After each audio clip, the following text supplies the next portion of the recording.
और अब सीधे रुख करना चाहेंगे सलमान खान के घर का, जहां मौजूद हैं मेरे सहयोगी और आपके संवाददाता मृत्युंजय। मृत्युंजय, इस वक्त वहां कौन कौन मौजूद है और क्या मंजर, अगर आप अपने कैमरे के जरिए बता पाए हमें।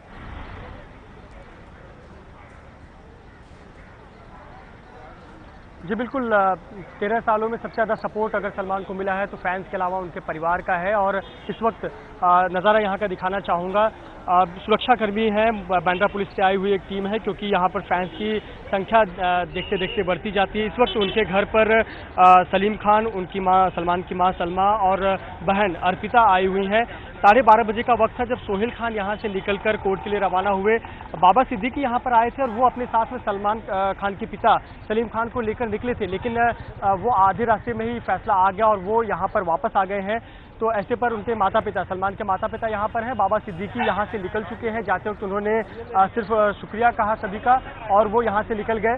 तो आपको नज़ारा दिखा चाहूँगा कि सुबह से ही पिछले कहा जाए तो 4 दिनों से इस प्रकार फैंस और मीडियाकर्मी घर के बाहर इकट्ठा थे। दरअसल दुनिया भर की नज़रें जहाँ पर टिकी हुई थी कि इस पूरे मामले पर हाईकोर्ट क्या फैसला सुनाता है। और आज जब फैसले की घड़ी आई तो उनके कुछ फैंस जहाँ घर के बाहर हैं, वहीं मीडियाकर्मियों का भी जमावड़ा है। जाहिर तौर पर 13 सालों से ये जो पूरा प्रकरण चल रहा था, पिछले 4 दिनों से कोर्ट के ऑर्डर डिक्टेट किए जा रहे थे और आज जब यह कोर्ट ने कहा कि आज सलमान खान को कोर्ट में हाजिर होना होगा, क्योंकि वो यहाँ से काफी दूर करजत में अपनी फिल्म सुल्तान की शूटिंग कर रहे थे और वहाँ उन्हें जानकारी मिली तो वो 1:30 बजे तक कोर्ट में पहुंच गए। और उसी दौरान परिवार के लोगों में भी हलचल देखने को मिली। अर्पिता घर पर आई और पिता सलीम खान बाबा सिद्दीकी के साथ कोर्ट के लिए रवाना हुए थे, जो वापस आ गए हैं। चलिए, हमारे साथ आभा सिंह जुड़ गई हैं। कुछ देर पहले आपने वरिष्ठ वकील आभा सिंह को सुना, उन्होंने फैसले पर हैरानी जताई। नहीं, अहम सवाल यहां पर यह आभा सिंह, चलिए मैं मानता हूं कुछ सवाल मुंह बाहे खड़े हैं, रविंद्र पाटिल की मौजूदगी, कमाल खान का बयान नहीं लेना, मगर उस फैसले की एक किस्म की आलोचना, क्या यह सही है आभा सिंह? देखिए, 3 दिन से फैसला दिखाया जा रहा था। देश में कितने मर्डर और रेप केसेस में कितना समय दिया जाता है कि 10 बार अपील में होता है, फिर जजमेंट 3 दिन। इस हिसाब से तो 2000 जजों को अपॉइंट किया जाना चाहिए। साफ जिस तरह से 3 दिन से केस चल रहा था, पहले से ही सबको अंदेशा हो गया था। क्या आपको अंदेशा नहीं हो गया था? मीडिया तक में ये बातें होने लगी थी कि सलमान बरी हो जाएंगे और जैसे जिस तरह से दिखाया जा रहा था। आभा जी, आप क्या कहने की कोशिश कर रहे हैं? हम जानते ही हैं कल जज साहब ने कह दिया था कन्विक्शन नहीं हो सकता एक तरह से, मगर आप कहने की क्या कोशिश कर रही हैं इसके जरिए? मैं ये कह रही हूँ, उन्हीं तथ्यों पे सेशंस कोर्ट 5 साल की सजा देता है और उन्हीं तथ्यों पे हाई कोर्ट बरी कर देता है। तो अगर प्रोसिक्यूशन और पुलिस ने काम सही नहीं किया तो मैं हाई कोर्ट से रिक्वेस्ट करती हूँ कि उन प्रोसिक्यूशन और पुलिस वालों को वो अरेस्ट करे। अगर उन्होंने नहीं आभा जी, अदालत भी तो यही कह रहा है ना कि बेनिफिट ऑफ डाउट के चलते वो सलमान खान को बरी कर रहा है अदालत, और प्रोसिक्यूशन की बहुत तल्ख आलोचना की आभा जी उन्होंने। सलमान खान निर्दोष थे तो पुलिस वालों ने अगर उनको झूठा जेल में डाला तो उन पुलिस वालों पे कार्रवाई हो कि आप देश के कानून के साथ इस तरह खिलवाड़ करते हैं। जफर सरेशवाला कह रहे थे कि एक बेकसूर को फंसाया गया। जफर सरेशवाला आभा जी ये कह रहे थे एक बेकसूर को फंसाया गया। तो अगर बेकसूर को फंसाया गया तो उन पुलिस वालों को तुरंत अरेस्ट किया जाए, क्योंकि आप कानून व्यवस्था, देश की न्याय प्रणाली से खिलवाड़ नहीं कर सकते। तो अगर गलत फंसाया गया और आज कोर्ट कह रही सलमान निर्दोष है, तो एक निर्दोष को अगर जेल में डाला गया तो महाराष्ट्र पुलिस, बांद्रा पुलिस को तुरंत अरेस्ट किया जाए जिन्होंने गलत केस बनाया। क्योंकि आभा जी, खुद कोर्ट ने इस बात को लेकर हैरानी जताई कि कमाल खान जो वहां मौजूद था उसको तक पेश नहीं किया गया, वो कार के अंदर मौजूद था। तो ये तमाम पहलू हैं जिसके चलते प्रोसिक्यूशन के पूरे कॉन्डक्ट पर सवाल उठने लाजमी है, जो सवाल कोर्ट ने उठाए भी। देखिए, कमाल खान के लिए हमने स्पेशल याचिका दायर की थी सेशन कोर्ट में कि कमाल खान को बुलाया जाए। कमाल खान एक स्टार विटनेस है और स्टार विटनेस को प्रोसिक्यूशन इस तरह ड्रॉप नहीं कर सकता, लेकिन उस याचिका पे जज ने कोई सुनवाई नहीं करी और वही फायदा सलमान खान को हाई कोर्ट में मिला। तो ये कैसे नहीं माना जाए कि जानबूझ के प्रोसिक्यूशन ने कमाल खान की मदद की, सलमान की मदद की और कमाल को नहीं लाए? आभा जी, आप कह रहे हैं प्रोसिक्यूशन ने सलमान खान की मदद की, आप एक बड़ा आरोप लगा रही हैं यहाँ पे। नहीं, क्यों नहीं? कमाल खान को क्यों नहीं लाया गया जब प्रोविजन में था? सेशन कोर्ट ने क्यों नहीं ऑर्डर किया कि कमाल खान जो एक जीवित विटनेस थे उनको उनको वापस लाया जाए, और यही सलमान खान बाद में मांग रहे थे। और सबसे बड़ी बात, महाराष्ट्र सरकार को सुप्रीम कोर्ट में अपील में जाना चाहिए इस केस में, क्योंकि इसमें कई लूप होल्स हैं और सुप्रीम कोर्ट में ही सच्चाई सामने आएगी कि क्या 13 साल पहले अशोक सिंह गाड़ी चला रहा था या सलमान खान गाड़ी चला रहे थे। ये सवाल आज खड़ा होकर सामने खड़ा है कि कौन गाड़ी चला रहा था। शुक्रिया, शुक्रिया आभा सिंह। आभा सिंह कई बातें कह रही हैं यहां पर। पहली बात ये कह रही हैं, उन्होंने इस जजमेंट पे हैरानी जताई। इसके अलावा आभा सिंह ने कहा कि प्रोसिक्यूशन ने एक तरह से सलमान खान की मदद की। कई पहलुओं को, मसलन कमाल खान जो कि मौजूद था गाड़ी के अंदर, उसको लेकर एक बार भी नहीं बुलाया गया, और रविंद्र पाटिल जो कि एक स्टार विटनेस था, उसको लेकर भी लगातार चर्चाएं होती रहीं। तो बड़ी खबर इस वक्त, सलमान बरी, मगर नूरुल्लाह शरीफ, पटरी पर सोने वाले उस शख्स को किसने मारा, ये एक अहम सवाल है।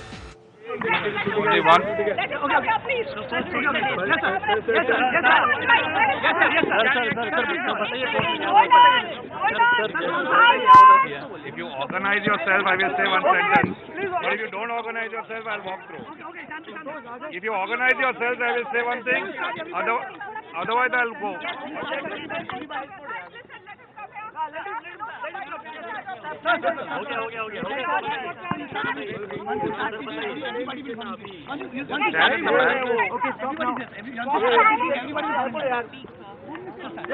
Well, I think it's at the end of the day, it's a professionally satisfying outcome for me, and obviously, so far as the client is concerned, it's a great relief after 13 years of journey that he has gone through. The court has held in his favor on all the issues that have been raised. So we are very glad with the outcome at the end of the day. So the procedure of the law is that when a person is acquitted, the law requires him to execute a bond in case the other side wants to go in appeal. So that formality is in progress right now. He will execute the bond in a little while. The passport will be returned? And the passport is also to be returned back to him. So what was this about his presence being, was it really necessary? So there is an amendment to the law in 2009 which requires him to execute a bond even if he is acquitted. Anybody who is acquitted also has to be execute a bond. Okay. So that's only a procedure of the law. So we saw his first reaction. It was a huge sigh of relief for him personally as well. Surely, for a long 13 years. Surely. Anybody who goes through this, it's a sigh of relief when you get out of this justice system. Sorry? I'm sorry? Immediately after. Obviously, it's a sigh of relief and always a thanks. And that's our professional duty we've done. आपको भी करवा लीजिए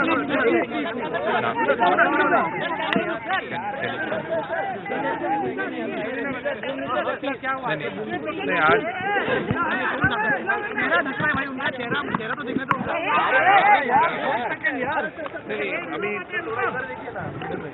अभी थोड़ा वो बाजू रहेगा तो तभी ऑर्गेनाइज करो आप लोग को।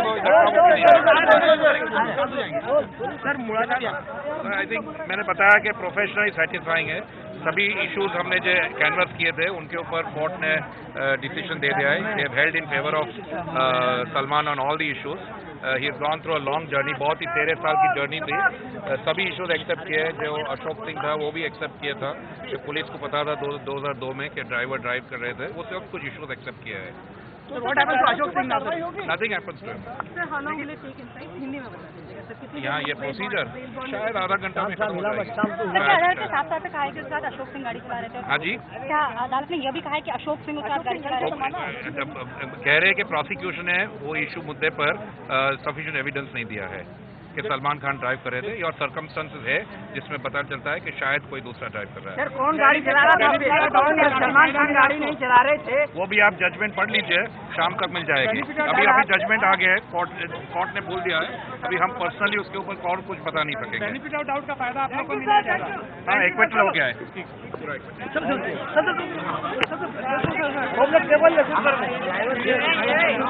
अब कुछ सवालों के जवाब अभी भी नहीं मिले हैं। सलमान खान के वकील आपके सामने थे, देसाई इनका नाम है।